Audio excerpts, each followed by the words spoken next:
بسم اللہ الرحمن الرحیم۔ ناظرین کرام السلام علیکم ورحمۃ اللہ وبرکاتہ۔ بہت مہربانی ہوگی آپ کی کہ آپ ہمارے چینل کو سبسکرائب کر لیں اور ویڈیو کو لائک کر دیں اور ویڈیو کو اپنے دوستوں میں شیئر کریں۔ نماز میں ہم بچوں کو مسجد نہیں لے جاتے، اپنے ساتھ لے جایا کرو۔ کوئی مولوی کہے نا کہ بچہ مسجد میں آ کر شور کرتا ہے، دلیلیں مجھ سے لے لو۔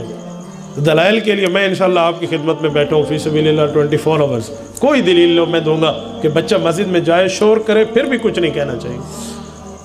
میں ایک جملہ کہوں، جس دن آپ نماز کا سلام پھیریں اور آپ کی پچھلی صف میں بچوں کی آوازیں نہ ہوں، یاد رکھنا اپنی اگلی نسلوں کے دین کے اوپر ابھی سے فاتحہ پڑھ لو۔ تُساں تے ایسا مسجد دا بوہا پیو نلوان کے ڈٹھا ہے، آج میں بچے کو گھر بٹھاؤں تو شور کرتے ہیں۔